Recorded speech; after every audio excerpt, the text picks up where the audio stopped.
You're watching NBC San Diego News. Welcome to this edition of People You Should Know. I'm Catherine Garcia. The Star of India is an iconic part of the San Diego waterfront. It's a popular spot for selfies for sure. Maybe your kids have been to field trips there over the years. My family spent a lot of time visiting the 160-year-old ship during my son's pirate phase. But a lot of people might not realize that this beautiful old ship is part of a larger maritime museum. That is something the newest CEO of the museum is hoping to change. Dr. Christina Brophy is one of the people you should know here in San Diego. I spent some time with her on the Star of India to learn about the major initiatives she's taken on since taking the job about a year ago. And I learned that her love of the ocean was actually born on the East Coast when she was a very young girl. I read that you say that you were sailing before you were even born. What does that mean?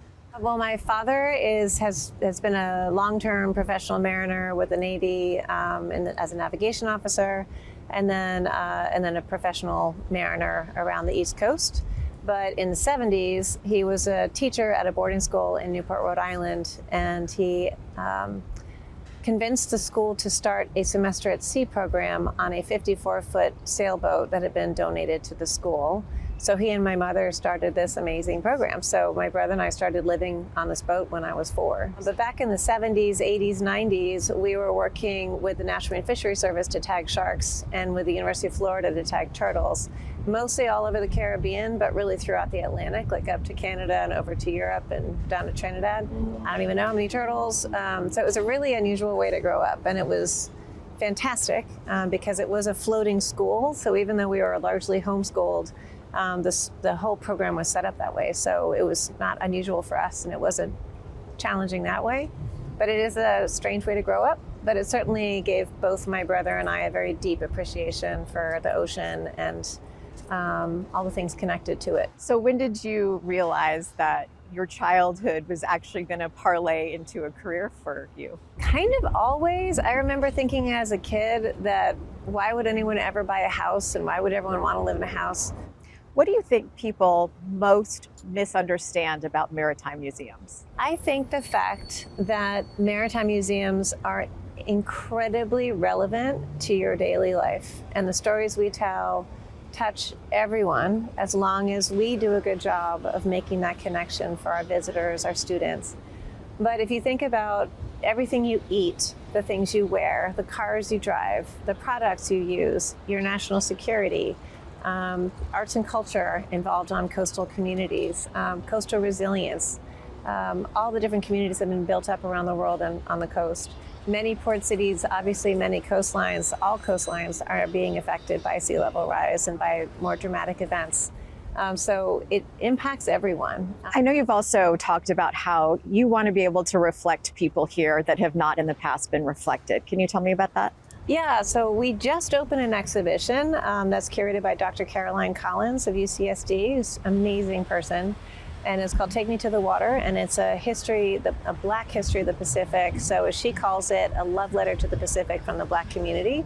So it's a lot of stories that we have not told.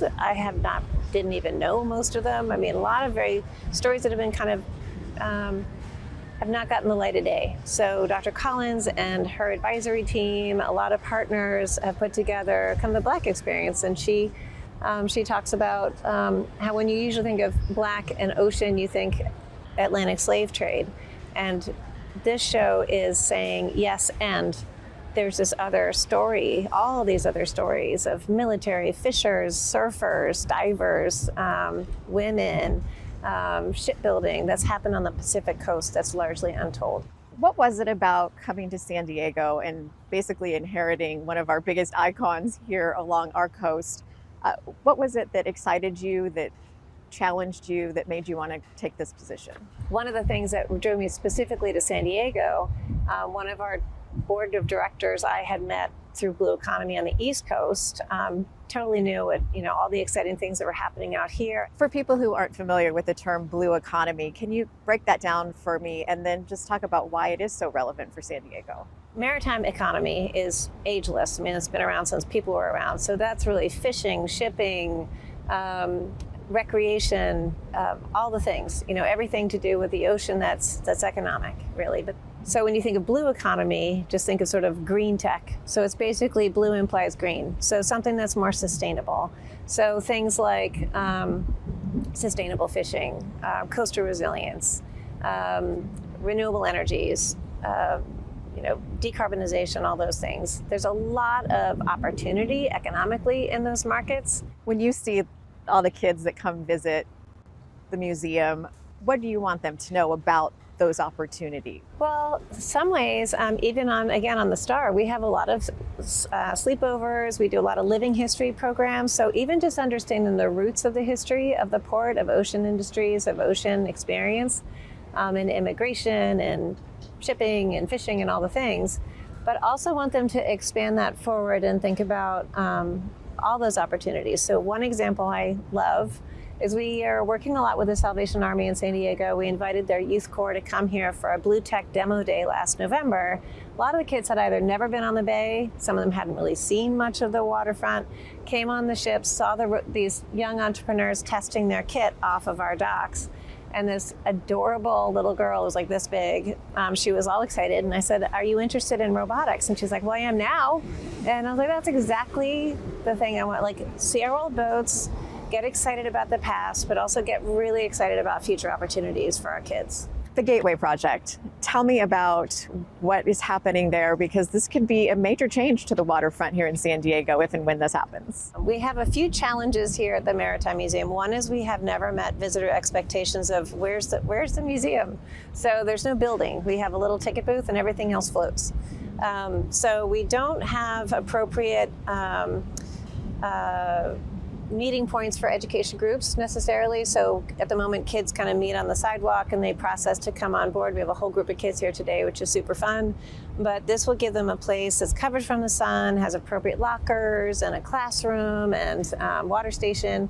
But it will also give us the capacity to have climatized exhibition spaces, a gift shop, restaurant, and all of that. It'll be about 20,000 square feet. It'll be in the parking area right next to where the Star of India sits today. And the Star of India will move away from the Embarcadero out to a dock. We can see her beautifully from a little bit farther away. So it's a big move for us, but it will give us a center of gravity for the museum, really modernize our institution and give us much better resources for education, for exhibitions, for archives, and also revenue generation with a beautiful venue space on the rooftop. And so I think, amongst our other fabulous venues we already rent out will give us another great space. What is your goal for the experience once this waterfront transformation happens? We really want people in San Diego to feel like this is their place and that they see themselves represented here, they see their stories represented here, that this is where when people come to town to visit them, this is where they always come. This is where they want to have their daughter's wedding. This is where they want to have their anniversary party, their corporate party, that this is really their waterfront. So we really want people to celebrate the fact that this is their port, and the port is why we're all here initially. And to get people re-engaged with their own sea stories, with their own histories. So that's when we brought the Star down. From Alaska? Yeah. Wow. So she was towed down here. She was kind of a hulk at the time. She is about to celebrate a very important milestone, 100 years here in San Diego. Can you tell me about how we might be celebrating that when that happens? Yes, so we are super excited.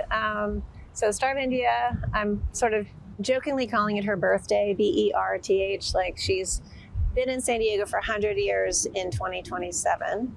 She was originally brought here, bought by the zoo to be an aquarium and part of a maritime experience down on the waterfront, but apparently was going to be embedded in concrete with a pool and seals swimming around her as part of this maritime complex, which I just thought was absolutely fascinating.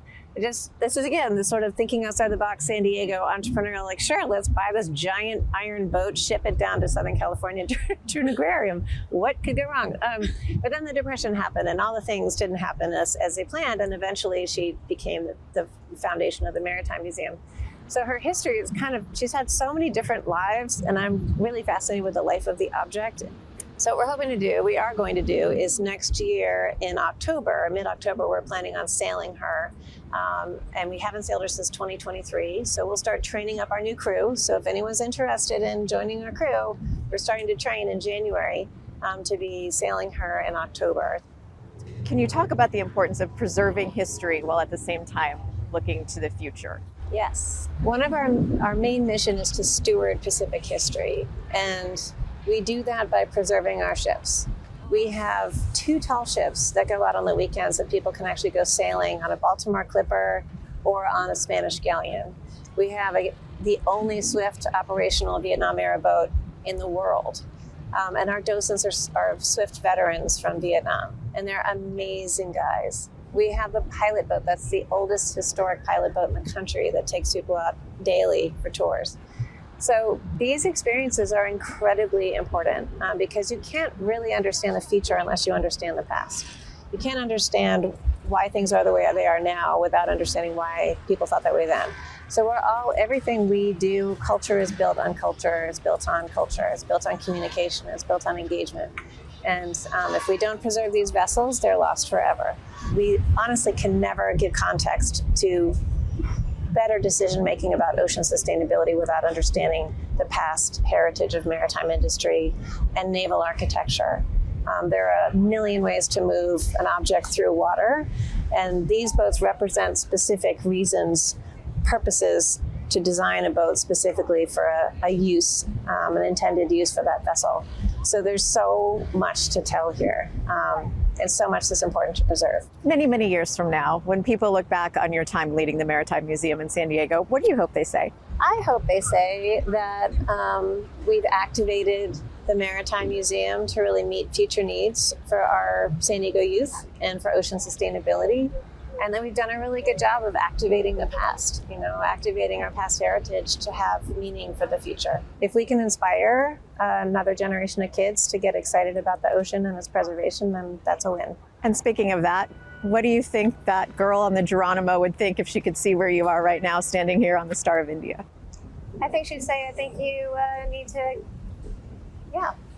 get all these boats sailing, and I think she'd be pretty proud of me. One note, the Gateway Project is still in its early stages and the fundraising hasn't even started yet. By the way, Dr. Brophy says she is grateful to the 400 volunteers who she calls the museum's lifeblood and greatest ambassadors. She has also started a new community advisory council to help improve the Maritime Museum. Thanks so much for watching this edition of People You Should Know.